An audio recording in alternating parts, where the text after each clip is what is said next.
Kalbame su UAB Linartas floristu Pauliumi apie gėles, tokį labai svarbų nuotakoms akcentą. Ar dažnai susidurėt su tokiais neįgyvendinamais nuotakų norais, ar kaip tik jos nori per mažai? Tiesiog jos, manau, galbūt kada nors nori ir daug, bet dažnai tenka jas nuleisti truputį ant žemės ir paaiškinti apie tai, kad yra įgyvendinami ir neįgyvendinami dalykai. Dažnai būna žmonės susiduria iš tikrųjų su tuo, kad jie atsiverčia interneto svetainę ir jie pamato kažkokią nuotrauką, tarkim, ir sako, noriu šito, bet nepagalvoja apie tai, kad ta nuotrauka yra daryta būtent fotosesijai.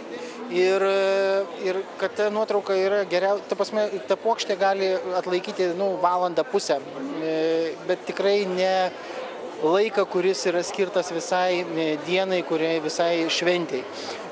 Mes akcentuojame visada į tai, kad pirmiausiai turi gėlė atlaikyti bent jau 8 valandas. Reiškia, ryte pasijėmus, ar ten į plaukus, reiškia, gėlytės, arba ta pati vestuvinė puokštė, kad jinai atlaikytų visas svarbiausias akimirkas. Tai yra, jeigu tai būtų santuokos rūmai, jeigu tai būtų kažkokia ten bažnyčioje šventė, ir, aišku, fotosesijos. Fotosesijos, nes tai yra pagrindinis dalykas, kad išliekamoji vertė yra nuotraukos, išliekamoji vertė yra filmavimas, tai yra svarbiausia, galima sakyti.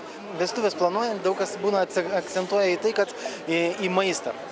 Sakau, ar jūs kada nors atsimenate, ką jūs valgėte prieš 6 metus, ar prieš 7, ar pas jūsų draugą ten, ar draugė buvo skani mišrainė? Manau, tikriausiai niekas neatsimena. Bet atsivertus ar nuotrauką, arba tiesiog pasižiūrėjus kaip kažkokią filmuotą medžiagą, jūs pamatysite gėles, jūs pamatysite sukneles, jūs pamatysite tai, kas yra svarbiausia. Tai, kad turi išliekamąją vertę. Ir gėlės, manau, yra viena iš tų sudėdamųjų dalių. Anksčiau gėlėms buvo skiriama pagrindinis dėmesys nuotakos puokštei. Dabar floristika jau yra daug didesnė ir platesnė sritis ir puošiama, turbūt viskas gėlėmis. Ir kiek dabar nuotakos prašo ir kreipia dėmesio į tą floristiką? Susidarėm tikriausiai tuo, kad pradedam ne nuo norų. Pradėkime nuo finansinių galimybių. Finansinė galimybė tai yra pagrindinis dalykas, jeigu žmogus gali sau leisti atitinkamą kiekį pinigų ir pagal jį mes galime planuoti, ką jisai nori toliau. Jeigu žmogus nori 100 litų skirti visai savo šventį, tai yra nerealu. Tai todėl... Gerai, o šventės floristikai, kiek skirti pinigų nuo minimaliausiai, kad būtų ir šventės vieta papuošta, ir ceremonijos kažkiek tai? Kiek pradedate tokį? Tai neįmanoma įvertinti. Iš tikrųjų, tai nėra neįvertinama pinigais, nes kiekvienas žmogus su savo norais yra individualus. Vienam reikia orchidėjų, kitam užtenka lauko gėlių, visiškų.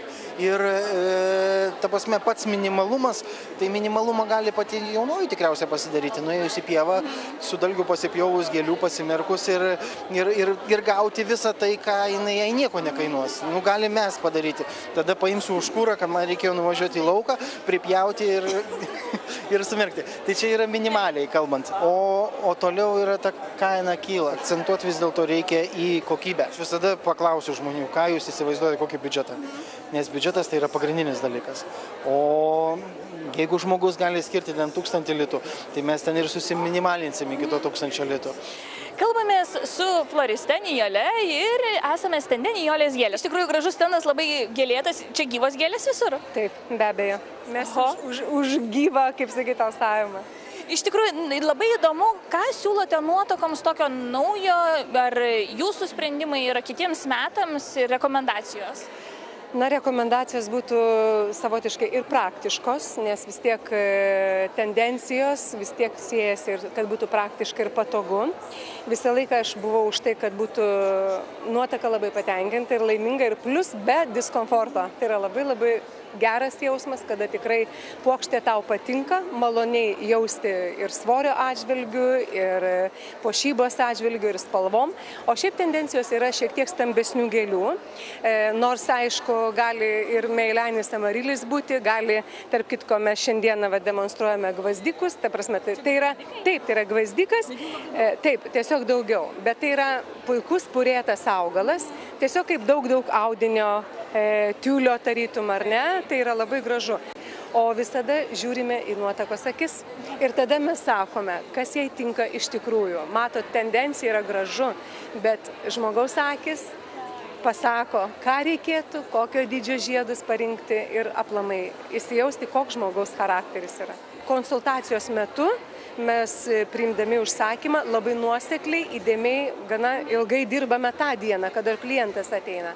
Tai viskas būna labai aišku, labai suprantama, šiek tiek spalvų paletę kažkiek tai galima paderinti, nutarti ir šiek tiek pakoreguoti prieš savaitę arba porą savaičių ir jokių abejonių nekyla. Mūsų salonas Nijolės gėlės pristato tokį labai praktišką, labai patogų, bet tuo pačiu labai tokį sentimentalų dalyką, kad tai yra močiutės šukos, kur seniausiais laikais nešiodavo prilaikyti plaukus.